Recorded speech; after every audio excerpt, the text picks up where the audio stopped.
여러분 안녕하세요. 치훈쌤입니다.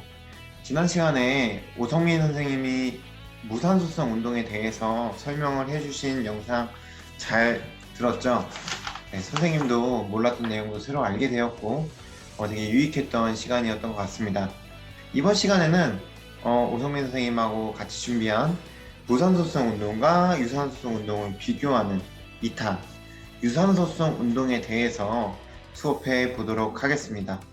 그러면 PPT 화면을 보면서 설명을 마저 하도록 하겠습니다. 자, 선생님은 오늘 달리기를 합시다라는 주제로 수업을 해보려고 하는데요. 달리기는 대표적인 유산소성 운동 중에 하나입니다. 이러한 달리기, 유산소성 운동이 우리 몸에 얼마나 이롭고 그리고 또 어떠한 종류가 있고 어떤 영향을 미치는지에 대해서 알아보기 전에 선생님이 참여했었던 유산소성 운동에 대해서 소개해 보겠습니다. 우연한 계기에 의해서 트라이애슬론 철인 3종 경기대에 알게 되었고 그리고 선생님도 철인 3종 경기 대회에 꼭 한번 나가보고 싶다는 생각이 든 계기가 있었는데요. 어쨌든 선생님이 한 3년 전에 이렇게 철인 3종 대회에 참여를 했습니다. 철인 3종 경기에는 사진에서 보듯이 수영, 사이클, 육상 이렇게 세 가지 종목을 한 번에 실시하는 종목인데요. 수영은 1.5km, 그리고 사이클 40km, 마라톤 10km 정도 하고 수영은 모든 종목이 휴식이 없습니다. 휴식 없이 수영은 한 40분 정도 걸리는 것 같고요. 사이클이 한 1시간 10분 정도, 그리고 마지막 마라톤이 한 50분 정도 이렇게 쉬지 않고 세 가지 종목을 연달아 하는 종목을 트라이애슬론이라고 하는데 어, 이 트라이애슬론에 들어가는 세 가지 운동이 모두 다 유산소성 운동에 속합니다. 그리고 성민쌤이 얘기했지만 우리가 무산소성 운동은 짧은 시간 안에 힘을 쓰는 종목입니다. 뭐 웨이트 트레이닝 같은 경우에도 우리가 1시간 동안 운동을 하더라도 힘을 쓰는 시간은 이렇게 순간적이죠. 바벨을 드는 순간, 뭐 이렇게 턱걸이를 하는 순간, 이런 순간에 힘을 주는 종목인데 유산소성 운동은 그거와 다르게 긴 시간 동안, 장시간 동안 계속해서 우리 몸이 움직이고 신체 활동을 하고 있습니다. 수영도 지속해서 30분 동안 이렇게 몸을 움직이면서 계속 해야 되고, 사이클도 순간적인 힘이 아닌 지속적인 힘을 계속 유지하면서 나아가야 되는 종목입니다. 달리기도 마찬가지로 어느 정도 50분 정도 뛰려면 우리가 100m 달리기처럼 뛰면은 숨이 차서 못 뛰겠죠. 정말 훌륭한 선수도 그렇게 빠른 속도로 뛰지는 못할 거예요. 물론 개인마다 속도의 차이는 있겠지만 자신이 갖고 있는 능력의 한 60%, 70% 정도의 능력으로 밖에 못 뛸 거예요. 한 50분 정도를 뛰려면. 어쨌든 이러한 종목들을 유산소성 운동이라고 합니다.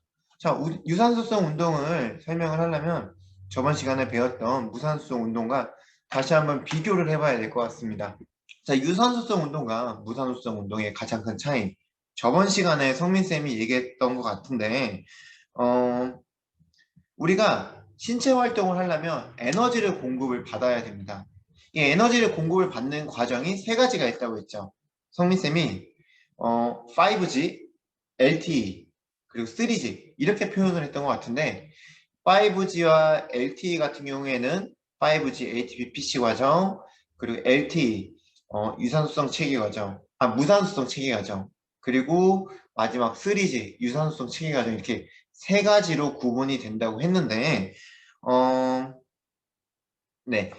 그 선생님이 5G, LTE, 3G라고 설명한 이유가 빨리 속도 때문에 그렇게 설명을 했었어요.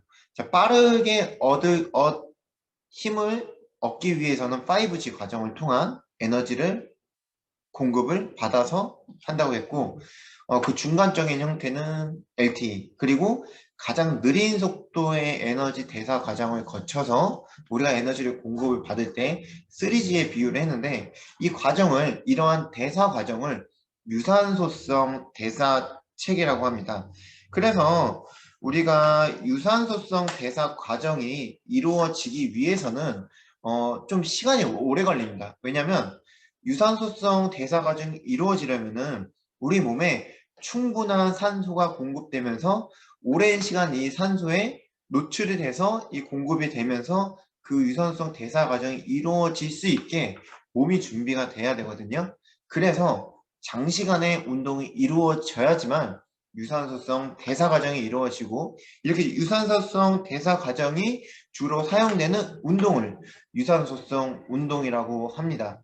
그러니까 우리가 유산소성 운동을 하기 위해서는 순간적인 힘을 내는 것보다 우리가 점차 이렇게 쭉쭉 한 30분 정도 이상의 운동을 해야지만 우리가 유산소성 대사 과정을 통한 유산소성 운동을 할 수 있습니다. 자, 유산소성 운동이란 운동 중 산소 공급을 통해, 산소 공급을 통해 지방과 탄수화물을 에너지화해서 소모한다고 되어 있습니다. 자, 여기서 저번 시간에도 오성민 선생님이 얘기하셨던 것 같은데, 자, 유산소성 운동과 무산소성 운동. 선생님, 그러면은 무산소성 운동은 산소가 필요 없나요? 아닙니다. 여기서 말하는 산소의 유무는 우리가 이렇게 숨 쉬는 외호흡, 우리 숨을 쉬죠. 평소에 이걸 외호흡이라고 하고, 몸 신체 내에서 있는 호흡을 내호흡이라고 해요. 좀 어려운 개념이라서 그냥 그렇게만 여러분들이 이해하면 좋을 것 같습니다. 자, 우리 웨이트 트레이닝 무거운 무게를 들 때 우리가 일상적인 호흡을 하지 않습니다.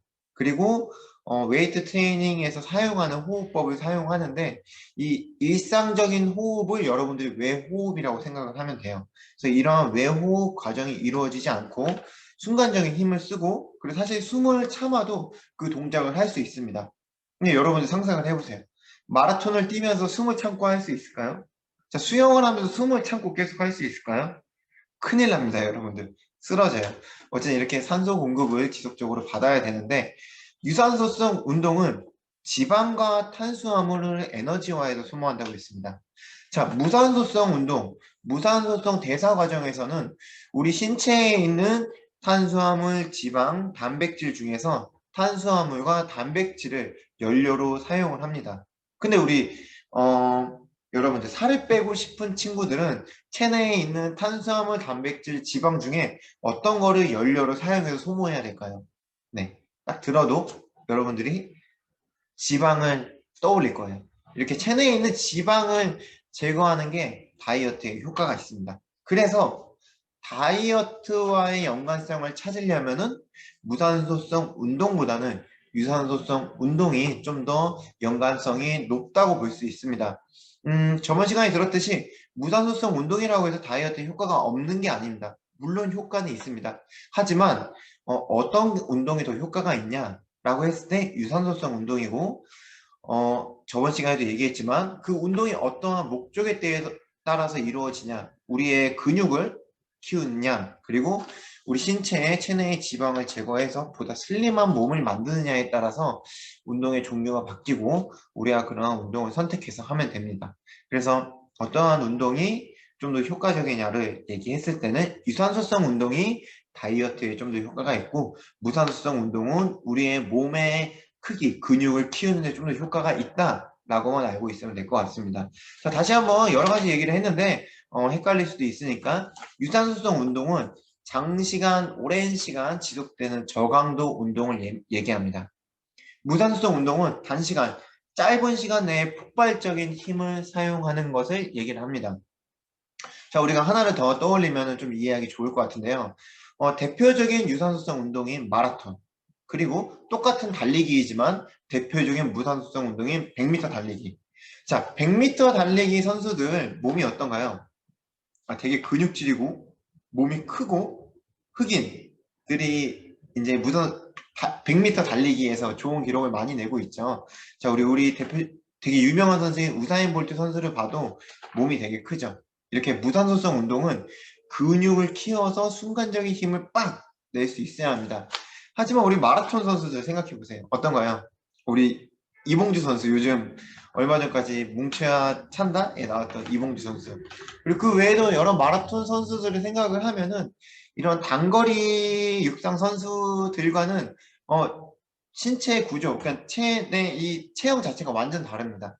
유산소 운동선수 같은 경우에는 되게 몸이 슬림하죠. 그래서 이렇게 여러분들이 이러한 거리 이미지를 떠올리면은 유산소성 운동, 무산소성 운동을 구분하고 그리고 효과에 대해서 이해하는데 상당히 많이 도움이 될 것 같습니다.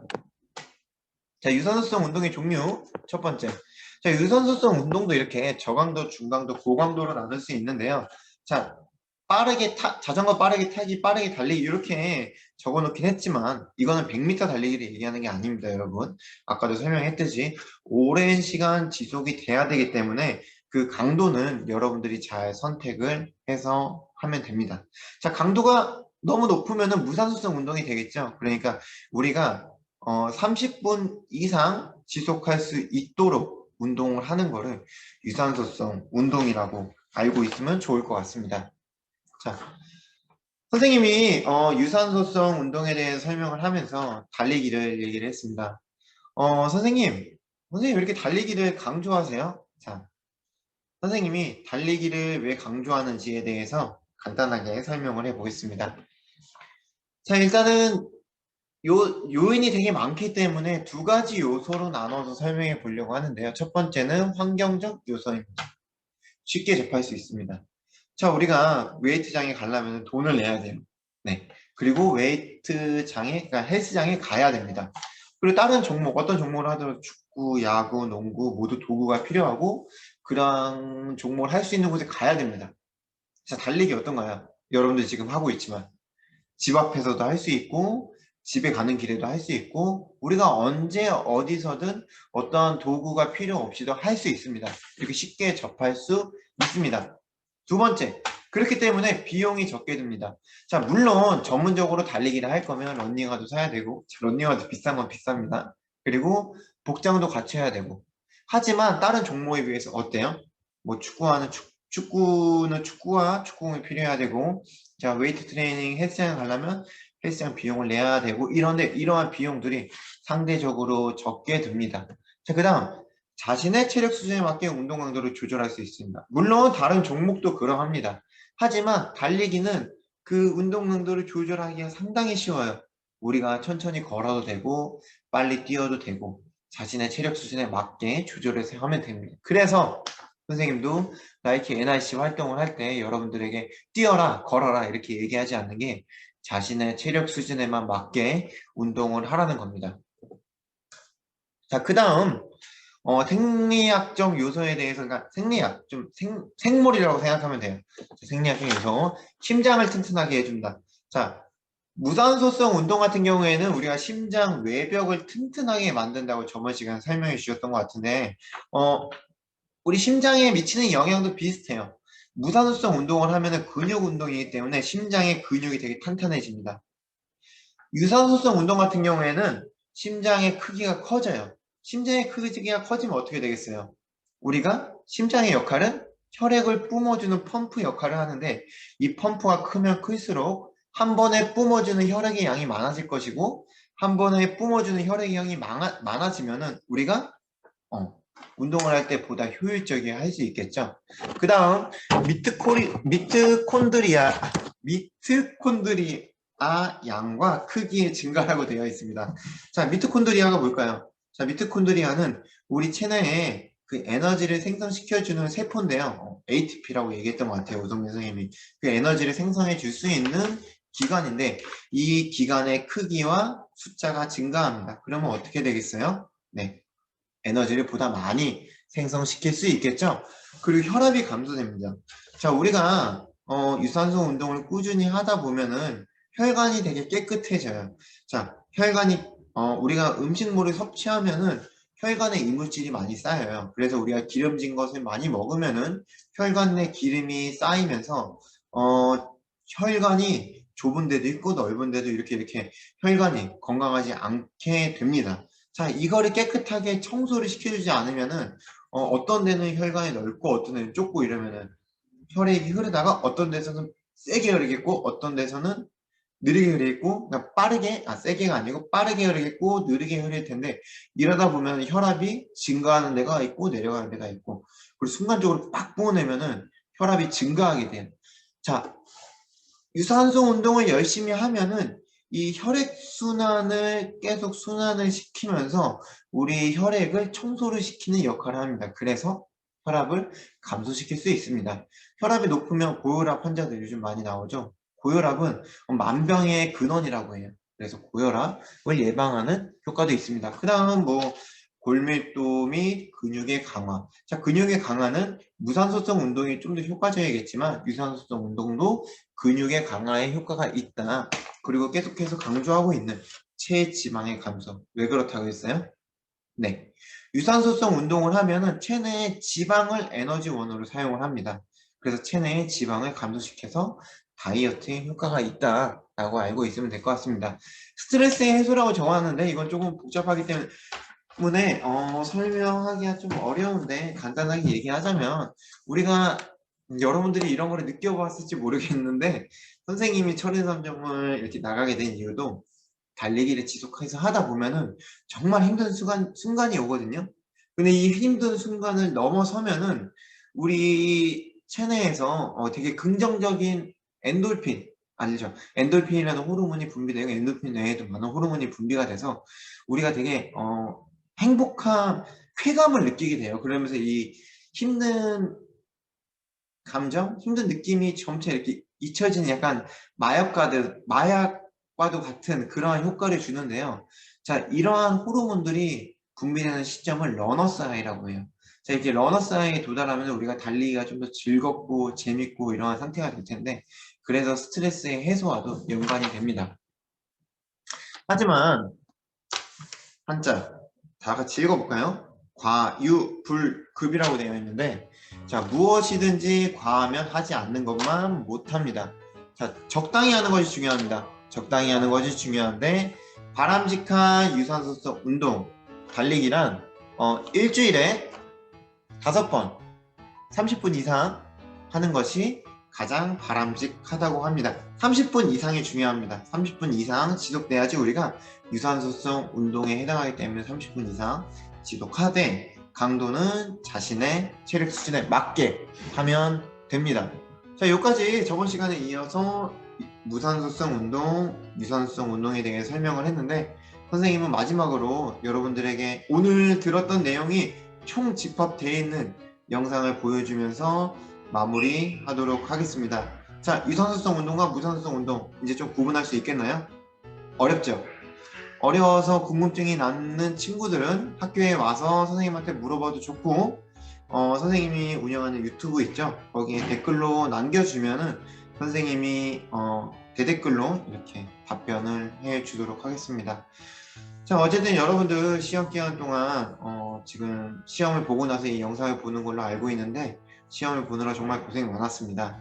자, 우리가 운동도 체육 수업도 시험을 보진 않지만 우리가 이렇게 체육에 대해서 정확히 이해를 하고 운동을 하면은 보다 효과적으로 운동을 할 수 있습니다. 그래서 조금 지루한 시간이 될 수도 있겠지만 선생님이나 오정민 선생님이 유산소성 운동, 무산소성 운동에 대해서 설명하게 되었는데요. 오늘 배운 내용 한번 잘 기억하고 여러분들이 여러분들에게 맞는 운동을 잘 선택해서 재미있게 운동하는 우리 청년중학교 친구들이 되었으면 좋겠습니다. 자, 이상 수업을 마치도록 하겠습니다. 수고했습니다. 영상 보고 마치도록 할게요.